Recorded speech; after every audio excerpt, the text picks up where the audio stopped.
नमस्कार दोस्तों, एक बार पुनः आपका इस YouTube चैनल पे स्वागत है। अपना चल रहा था साल्वेज एंड रेस्क्यू टॉपिक, या इसको रेस्क्यू एंड साल्वेज भी कह सकते हैं अपन, जिसमें अपन ने साल्वेज के बारे में पढ़ लिया था। कैनवास सीट तक साल्वेज सीट तक अपनी बात हो गई थी। 3 तरह की साल्वेज सीट के बारे में अपने पढ़ लिया था। अब देखो, पहले मैंने आपको पहले भी बताया था कि एक तो अग्निशमन कार्य करते समय साल्वेज की विधियाँ होती हैं, और एक अग्निशमन कार्य पूरा हो गया, मतलब आग को बुझा लिया गया, उसके बाद में कौन कौन से साल्वेज कार्य होते हैं, कैसे कैसे उसको किया जाता है, उसके बारे में तो अपने हेडिंग डालेंगे अपन। अग्निशमन के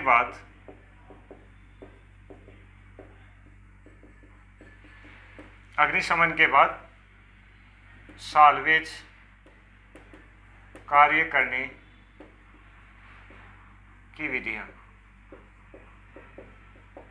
अग्निशमन के बाद में साल्वेज कार्य करने की विधियां की अपन बात करेंगे। तो इसमें देखो, सबसे पहली बात ये करेंगे, सबसे पहले तो क्या करना होगा, ये सुनिश्चित करना, सबसे पहले यह है सुनिश्चित करना कि आग पूर्णतया बुझ चुकी हो। सबसे पहले तो क्या सुनिश्चित करना कि आग पूर्णतया बुझ चुकी हो। ऐसा नहीं हो कि आग बुझी नहीं हो और आप ये समझ लें कि आग बुझ गई। तो सबसे पहला काम ये है कि यह सुनिश्चित करना कि आग पूरी तरह से बुझ चुकी हो। दूसरे काम की अगर बात करें तो फैले हुए साजो सामान को इकट्ठा करना। फैले हुए साजो सामान को इकट्ठा करना, ये भी अपना एक कार्य बस्ता है अग्निशमन के बाद साल्वेज के अंदर। इसके बाद में अगर अपन बात करें तो जितने भी कीमती सामान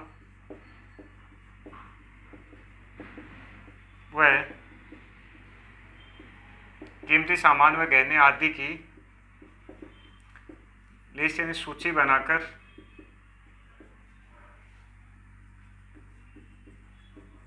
जिम्मेदार व्यक्ति या पुलिस को सौंपना। ये सारे कौन से काम है, अग्निशमन का कार्य होने के बाद में ये सारे काम किए जाते हैं। ठीक है, अगला इसमें देखो, ये लिख लीजिएगा। और अगला इसके अंदर अपन बात करते हैं, पानी को बुरादा डालकर सुखाना चाहिए। अगर मान लो आपने आग बुझा दी, उसके बाद में अगर कार्यस्थल पे पानी है तो उसको लकड़ी का बुरादा डाल के क्या करना चाहिए, बुझाना चाहिए। कोई भी जो गीले सामान को सुखाना चाहिए। क्या करना चाहिए, गीले सामान को सुखाना चाहिए।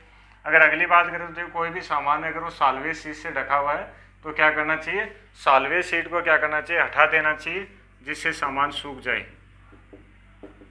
साल्वेज सीट को हटा देना चाहिए। क्या करना चाहिए, साल्वेज सीट को हटा देना चाहिए। तो ये सारे मोटे मोटे से काम थे जो क्या होते हैं, अग्निशमन कार्य करने के बाद में किए जाते हैं।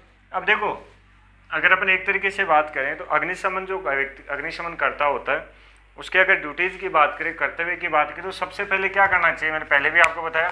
सबसे पहले तो वो क्या करेगा, आग में फंसे हुए व्यक्तियों को क्या करेगा, बाहर निकालेगा। सबसे पहले आग में फंसे हुए व्यक्तियों को बाहर निकालेगा। उसके बाद में क्या करेगा, जो नुकसान हो रहा है उसको बढ़ने से रोकेगा। और उसके बाद में वो क्या करेगा, संपत्ति की रक्षा करेगा। ऐसे नहीं कि जाते सबसे पहले आदमी फंसे हुए हैं और वो संपत्ति को हाथ बचाने की कोशिश करा, नहीं, सबसे पहले फंसे हुए आदमी को बचाओ। उसके बाद में नुकसान को ज़्यादा होने से रोको, मतलब आगे उसको बढ़ने से रोको कि किस तरीके से इसको रोका जा सकता है। और फिर आप क्या करोगे, संपत्ति को बचाना स्टार्ट करोगे। ये होते हैं अग्निशमनकर्ता के कार्यों की बात करें तो। अब इसके बाद में देखो, अपन ने साल्वेज के बारे में तो पढ़ लिया, लेकिन इसी साल्वेज को क्यों हुआ, मतलब ये अग्निशमन की ज़रूरत क्यों पड़ी और कहाँ कहाँ इनको सबसे पहले स्थापित किया, कुछ टॉपिक्स हैं। उससे पहले अपन बात कर लेते हैं रेस्क्यू के बारे में कि आखिर ये रेस्क्यू क्या होता है। फिर उन टॉपिक्स के बारे में बात करेंगे कि सबसे पहले अग्निशमन दल की स्थापना कहाँ हुई, भारत में कहाँ कहाँ हुई और कब कब हुई। तो देखो, अब अपना टॉपिक आता है रेस्क्यू। रेस्क्यू एक तरीके से होता है क्या, बचाना ही होता है। जैसे मैंने पहले भी बताया था, अगर किसी अग्नि स्थल पर या अग्नि दुर्घटना में किसी भी संपत्ति को अगर बचाया जाता है तो वो कहलाता है साल्वेज। और अगर किसी व्यक्ति की जान को बचाया जाता है, किसी जीवित प्राणी को बचाया जाता है तो वो क्या कहलाता है, रेस्क्यू कहलाता है। तो ये अपन को क्या करना है, दोनों में फर्क का पता होना चाहिए कि रेस्क्यू क्या होता है और ये क्या होता है। तो रेस्क्यू क्या अगर लिखें तो किसी व्यक्ति की जान या जीवन को बचाना क्या कहलाता है, रेस्क्यू कहलाता है। देख लीजिए, किसी व्यक्ति की जान या जीवन को बचाना रेस्क्यू कहलाता है। और रेस्क्यू की अगर बात करें तो रेस्क्यू दो तरीके का होता है। देखो, एक आपका होता है ऑर्डिनरी रेस्क्यू और दूसरा होता है जनरल रेस्क्यू। ये रेस्क्यू के दो प्रकार होते हैं, एक ऑर्डिनरी होता है और दूसरा कौन सा होता है, जनरल रेस्क्यू होता है। तो अब सबसे पहले अपन बात करेंगे ऑर्डिनरी रेस्क्यू की।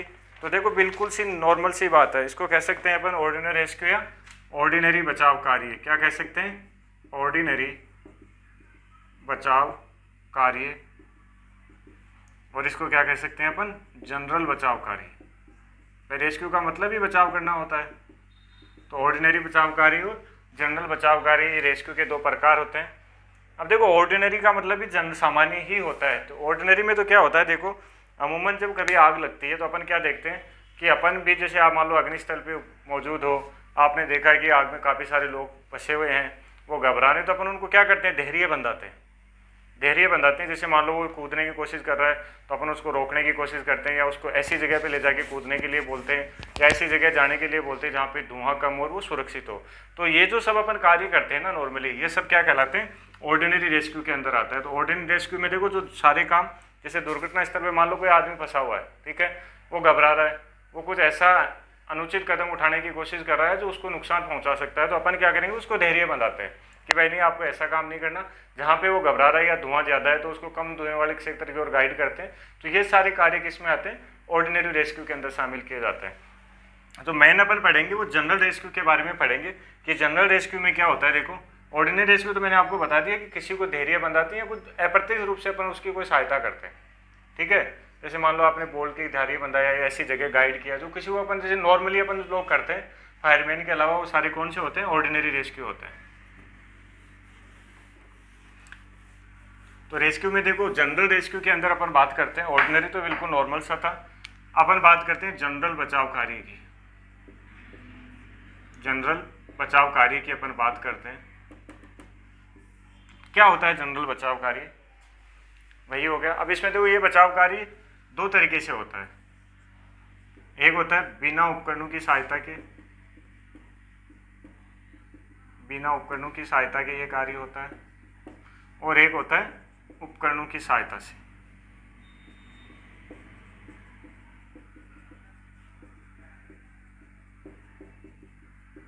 एक होता है बिना उपकरणों की सहायता से और एक होता है उपकरणों की सहायता से। तो देखो, बिना उपकरणों की सहायता से मतलब तो ये हो गया कि आग तो फायरमैन ही बुझा रहा है, रेस्क्यू भी फायरमैन ही कर रहा है, लेकिन वो किसी तरीके के उपकरणों की सहायता नहीं लेता। जैसे फायरमैन को मान लो किसी को एक जगह से दूसरी जगह लेके जाना है तो वो अपनी पीठ पे लेके जा रहा है, जिसको फायरमैन लिफ्ट कहते हैं। कोई उपकरण शामिल नहीं किया इसमें, खुद की पीठ पे किया। या किसी को मतलब सपोर्ट करना है तो हैंड सीट बनाता है। हैंड सीट का मतलब इस तरीके से क्या करते हैं, हैंड बना के सीट बनाई जाती है, फिर उसको सहायता। ये जो कार्य होते हैं, इनमें क्या होता है, किसी भी तरीके के उपकरण की सहायता नहीं ली जाती, बल्कि बिना उपकरणों के कार्य किया जाता है। तो सबसे पहले अपन बात करेंगे बिना उपकरणों की सहायता से जनरल बचाव कार्य कैसा होता है। तो अपन हेडिंग डालेंगे बिना उपकरणों के बचाव कार्य। क्या लिखेंगे, बिना उपकरणों के बचाव कार्य।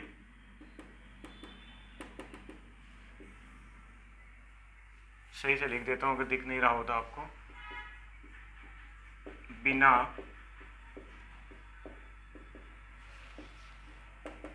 तो ये हो गया अपना पहला बिंदु कि बिना उपकरणों के बचाव कार्य। तो इसमें अगर डेफिनेशन में तो अगर आप लिखें तो अपन ये ले सकते हैं कि बचाव कार्य में किसी भी प्रकार के उपकरणों का क्या नहीं किया जाता, प्रयोग नहीं किया जाता। जैसे अब इसमें कौन से कार्य होते हैं, जैसे फायरमैन लिफ्ट, मतलब फायरमैन क्या करता है, फायरमैन लिफ्ट में अपने पीठ पे किसी को लिफ्ट करता है, उठाता है, तो वो फायरमैन लिफ्ट होता है। या अपन कह सकते हैं double hand seat, double hand seat मतलब दो हाथों की जो शीट, दो हाथों को मिलाकर जब शीट बनाई जाती है वो डबल हैंड सीट का, जिसमें किसी भी तरीके का क्या नहीं होता, उपकरणों का। तो ये सब भी बचाव कार्य के होते हैं। इसको एक नाम और शामिल करते हैं इसमें, फोर हैंड सीट। तो ये क्या होते हैं अपने, ये जो कार्य होते हैं एक तरीके से क्या होते हैं, बिना किसी उपकरणों की सहायता के होते हैं। तो ये बिना उपकरणों के बचाव कार्य की श्रेणी में आते हैं। अब इसके बाद में अपन बात करते हैं उपकरणों के साथ या उपकरणों के सहयोग से या उपकरणों के साथ बचाव कार्य। क्या पढ़ेंगे, उपकरणों के साथ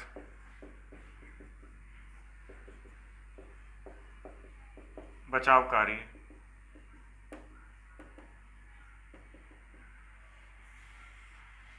इसमें क्या लिखेंगे अपन कि बचाव कार्य में क्या किया जाता है, उपकरणों का उपयोग किया जाता है।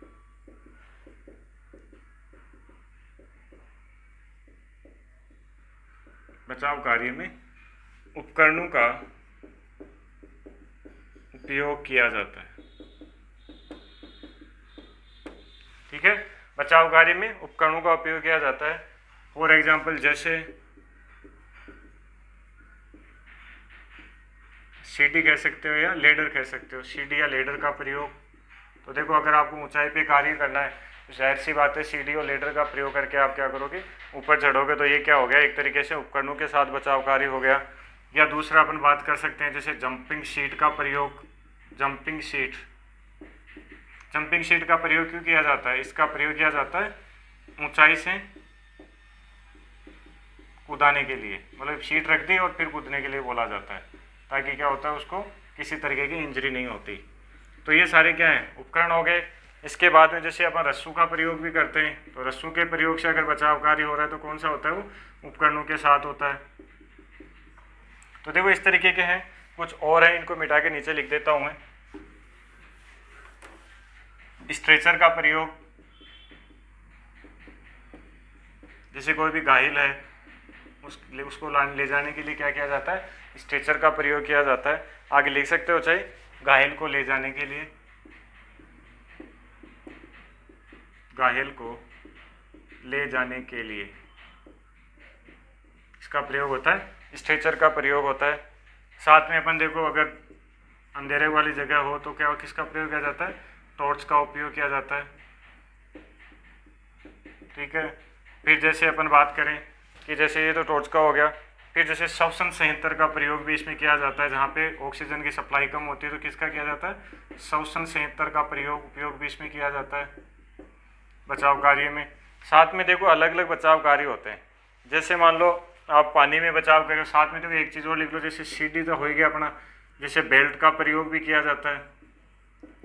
जैसे आप एक बिल्डिंग से दूसरी बिल्डिंग में रस्से के सहारे जाओगे तो सपोर्ट किसका रहेगा, आपको सुरक्षा के लिए सेफ्टी उपकरण बेल्ट का प्रयोग किया जाएगा। बेल्ट एक सेफ्टी उपकरण होता है। तो ये चीज़ें हो गई। साथ में देखो इसमें आगे और है,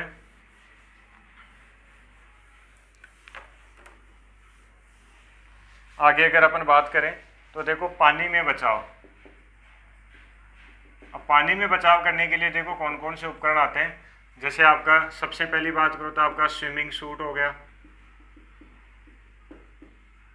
ठीक है, श्वसन संयंत्र भी चाहिएगा उसमें, ठीक है, श्वसन संयंत्र हो गया, स्विमिंग सूट हो गया, आपका गोगल्स यानी चश्मा भी हो गया जो पानी में, जिसको क्या बोलते हैं, गोगल्स, ठीक है, स्विमिंग सूट हो गया, श्वसन संयंत्र हो गया, गोगल्स हो गया।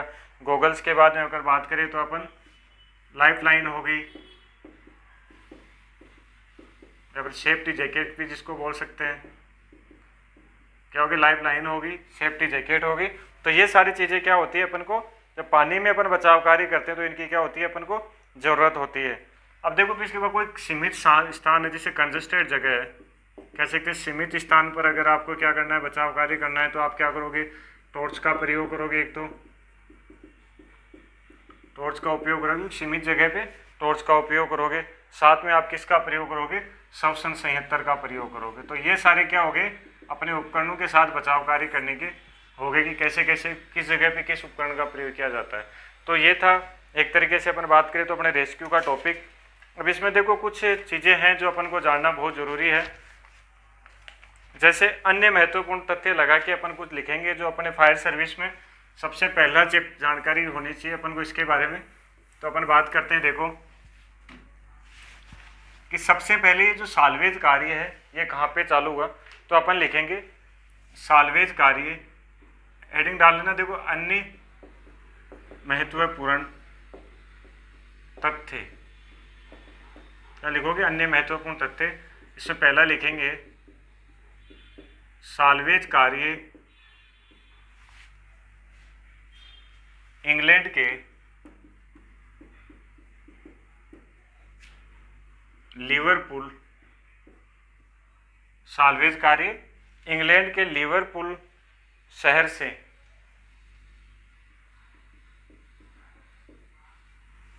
1842 में प्रारंभ हुआ।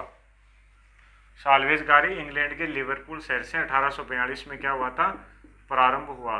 ये अपन को ध्यान रखना है, ठीक है। इसके बाद में दूसरी बात सबसे पहले है कि मुंबई में, जैसे लिखो 1803 में मुंबई में फायर सर्विस या अग्निशमन दल की स्थापना हुई। ध्यान रखना कि 1803 में मुंबई में क्या हुआ था, अग्निशमन दल की स्थापना कह सकते हैं, फायर सर्विस की क्या हुई थी, स्थापना हुई थी। और इसके बाद में बात करें अपन तो देखो 1822 में कोलकाता में क्या हुई थी, अग्निशमन दल की स्थापना हुई थी। तो अगला तथ्य लिखो 1822 में कोलकाता में फायर सर्विस या अग्निशमन दल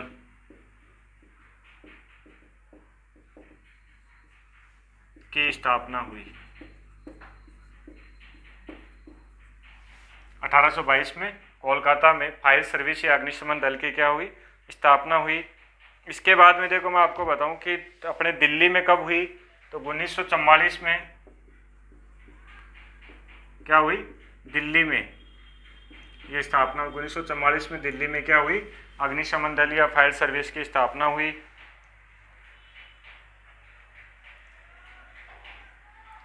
फिर आगे देखो 1965 में दिल्ली में अग्नि प्रशिक्षण संस्थान की स्थापना हुई। 1965 में दिल्ली में अग्नि प्रशिक्षण संस्थान की स्थापना हुई। ये याद रखने वाली बातें। साथ में देखो अपना जो है, अपने जो गवर्नमेंट कॉलेज है